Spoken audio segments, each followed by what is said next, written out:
Hello everyone, स्वागत है आपका हमारे यूट्यूब चैनल में।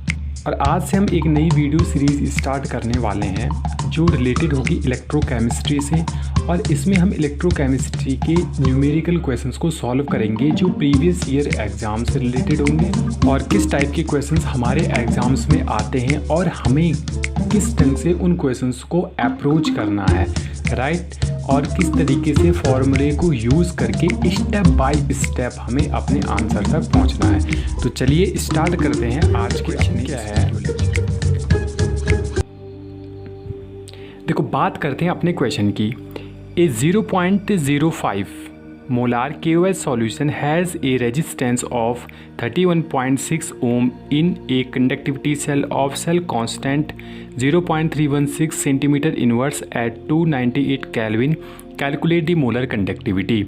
इस क्वेश्चन में पूछा गया है मोलर कंडक्टिविटी। तो देखो, जो चीज़ें आपको फाइंड आउट करनी है, सबसे पहले हमें उसका फॉर्मूला यहाँ पे लिख देना है, राइट। तो molar conductivity will be equal to क्या होता है, कापा अपॉन सी। अब यहाँ पे जो कापा होता है इसे हम कहते हैं कंडक्टिविटी, राइट, कंडक्टिविटी। और जो सी होती है वो रिप्रेजेंट करती है कॉन्सेंट्रेशन को। तो यानी कि अभी तक हमने क्या देखा कि हमारे क्वेश्चन के अनुसार हमें फाइंड आउट करना है मोलर कंडक्टिविटी को, और मोलर कंडक्टिविटी को फाइंड आउट करने के लिए मुझे कापा की वैल्यू चाहिए और सी की वैल्यू चाहिए। अब चलते हैं अपने क्वेश्चन की ओर कि क्वेश्चन में क्या दिया गया है। क्वेश्चन में यदि हम देखते हैं तो क्वेश्चन में कॉन्सेंट्रेशन दे रखी है। कॉन्सेंट्रेशन कितनी है, 0.05 मोलार दे रखी है, राइट। और हमारे पास क्या दे रखा है, हमारे पास दे रखी है रेजिस्टेंस आर कितना है, 31.6 ओम। यूनिट जरूर लिखना है, राइट। सेल कांस्टेंट दे रखा है। सेल कांस्टेंट क्या होता है, जी स्टार होता है हमारा 0.316 सेंटीमीटर इनवर्स। अब हमें क्या करना है कि ये जो वैल्यू मुझे दे रखी है आर और जी स्टार की, इन दोनों वैल्यू की हेल्प से हमें कापा की वैल्यू क्या करनी है, फाइंड आउट करनी है, जिसे हम क्या कर सकते हैं, इस क्वेश्चन में पुट अप कर सकते हैं, क्योंकि कॉन्सेंट्रेशन की वैल्यू तो मुझे दे रखी है। अब कापा का जो फॉर्मूला होता है वो क्या होता है, 1/ρ।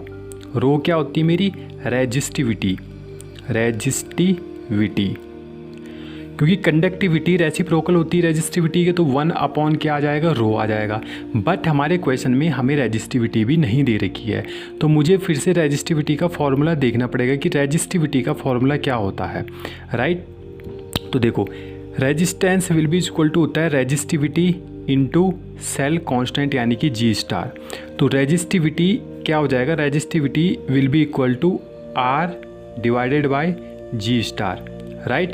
तो यहाँ से मुझे रेजिस्टिविटी की वैल्यू पता चल जाएगी, और जब मैं रेजिस्टिविटी को कैलकुलेट कर लूँगा तो मुझे कापा की वैल्यू भी फाइंड आउट हो जाएगी, ठीक है।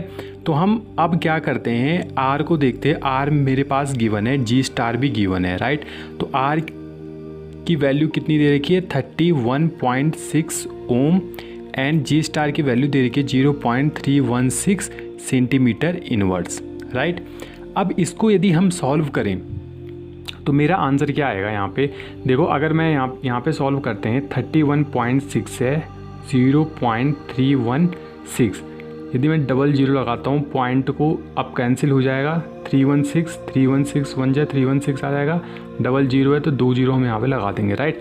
तो यानी कि मेरे पास आ गया 100 ओम सेंटीमीटर अब ये जो इन्वर्स है ये ऊपर यदि जाएगा, सेंटीमीटर इन्वर्स है, अगर मैं ऊपर ले जाऊंगा तो ये क्या हो जाएगा, सेंटीमीटर ही रहेगा, राइट। क्या रहेगा, ओम सेंटीमीटर रहेगा। तो ये तो आ गई मेरी किसकी वैल्यू, रो की वैल्यू, यानी कि रेजिस्टिविटी की। अब हम क्या निकाल सकते हैं, ऐसे कंडक्टिविटी निकाल सकते हैं। कंडक्टिविटी 1 अपॉन रेजिस्टिविटी होता है, और रेजिस्टिविटी का आंसर आ गया 100 ओम सेंटीमीटर, राइट। अब यहाँ पे देखो, 100 को हम कैसे लिख सकते हैं, 1 अपॉन 10 की पावर 2, राइट, ओम सेंटीमीटर। या मैं अगर 10 की पावर 2 को ऊपर ले जा दूँ तो 10 की पावर -2 हो जाएगा, राइट। और यहाँ पे क्या आ जाएगा, ओम इनवर्स सेंटीमीटर इनवर्स, यानी कि हमारी वैल्यू आ जाएगी 10 की पावर -2। अब जो ओम इनवर्स होता है उसे हम क्या कहते हैं, साइमन कहते हैं, साइमन सेंटीमीटर इनवर्स, ठीक है। तो यहाँ से मेरी आ गई कापा की वैल्यू। अब मुझे कापा की वैल्यू भी फाइंड आउट हो गई है। अब मैं क्या करूँगा, सिंपल सा अपना मोलर कंडक्टिविटी का जो फॉर्मूला है उसमें ये वैल्यू पुट कर लूँगा। तो molar conductivity will be equal to क्या हो जाता है, कंडक्टिविटी कितनी है 10⁻⁻² siemens centimetre inverse divided by concentration कितनी दे रखी है। अब यहाँ पे देखो कॉन्सेंट्रेशन दे रखी है मेरी मोलार में, राइट। और मोलार का मतलब क्या होता है, मोल पर लीटर, ठीक है। तो यहाँ पे हम लिख लेते हैं 0.05 मोल पर लीटर। यहाँ पे आपको ध्यान में ये चीज़ रखनी है, ये हमारी वैल्यू किस में है, यहाँ पे जो यूनिट है लीटर में है, ऊपर किस में सेंटीमीटर इन्वर्स में है। यानी कि लीटर को हमने किस में कन्वर्ट करना है, सेंटीमीटर में कन्वर्ट करना है। तो कैसे करेंगे, देखो 1 लीटर इक्वल टू होता है हमारा 1000 ml, राइट। और एक रिलेशन आपको ध्यान रखना है कि ml और सेंटीमीटर क्यूब दोनों इक्वल होते हैं, ठीक है। यदि मैं 1 ml की बात करूँ तो 1 ml will be equal to 1 centimetre cube. तो यहाँ से हम इस रिलेशन को यूज़ करके कह सकते हैं कि 1000 ml will be equal to 1000 centimetre cube.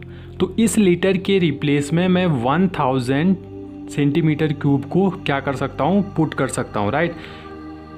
और मैं इसको देखो, जो ये 1000 सेंटीमीटर क्यूब है इसको हम 10⁻³ सेंटीमीटर क्यूब भी लिख सकते हैं, ठीक है। तो चलिए अपने क्वेश्चन में इसको पुटअप करते हैं। ऊपर हमारे पास 10⁻² Simon centimetre inverse divided bye 0.05 mole divided by 10⁻³ centimetre cube, right. अब ये जो 10⁻³ सेंटीमीटर क्यूब है ये कहाँ चला जाएगा, ऊपर चला जाएगा। अब हम इसको सॉल्व कर लेंगे 10⁻² into Simon centimetre inverse into 10⁻³ centimetre की पावर क्यूब आ जाएगा और नीचे 0.05 मोल आ जाएगी हमारी वैल्यू, राइट। अब यहाँ पे देखो ये है 10⁻³, ये है 10⁻², तो कितना बचेगा, 10 बचेगा, है ना। 10⁻³ में से यार अगर आप करोगे -2 + 3 तो आंसर कितना आ जाएगा, +1 आ जाएगा, है ना। बस यही किया है, -2 में से -3 को अगर हम कर लेंगे तो 1 बचेगा, यानी कि 10⁻1 कितना होता है, 10 ही होता है, राइट। अब यहाँ पे देखो सेंटीमीटर की पावर -1 है, यहाँ पे सेंटीमीटर की पावर कितनी है, 3 है। तो आंसर कितना आ जाएगा हमारा, 2 आ जाएगा, है ना। तो साइमन सेंटीमीटर की पावर 2 डिवाइडेड बाय 0.05 मोल। अब यहाँ पे आप इसको सॉल्व करोगे तो आंसर आएगा आपका 200 Simon centimetre square mole inverse, right. ये यहाँ पे देखो ये जो यूनिट होती है ना, ये हमारी मोलर कंडक्टेंस की यूनिट होती है।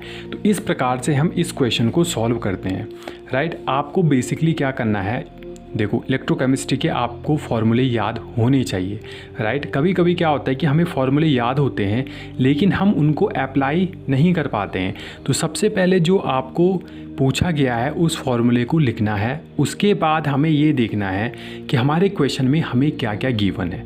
तो इस फॉर्मूले में हमें चाहिए था कंडक्टिविटी और कॉन्सेंट्रेशन। कंडक्टिविटी तो हमें दे नहीं रखी थी बट कॉन्सेंट्रेशन दे रखी थी।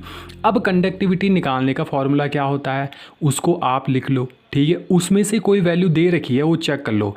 अब देखो कंडक्टिविटी का फॉर्मूला क्या होता है, 1/ρ होता है। रो की वैल्यू हमें दे नहीं रखी है, यानी कि हमें रो फाइंड आउट करना पड़ेगा। तो इस प्रकार से हम क्या करते हैं, अपने क्वेश्चन को स्टेप टू स्टेप अगर करेंगे तो गलतियां नहीं होंगी। और सबसे इम्पॉर्टेंट फिजिकल केमिस्ट्री में आपको ध्यान रखना है यूनिट, ठीक है। यूनिट कन्वर्जन आपको आना चाहिए। अगर यूनिट कन्वर्जन नहीं आता है तो ये क्वेश्चन आपसे नहीं हो पाएगा। तो इसी प्रकार के इम्पोर्टेंट क्वेश्चंस के लिए हमारे चैनल को लाइक और सब्सक्राइब जरूर कीजिएगा। Thank you.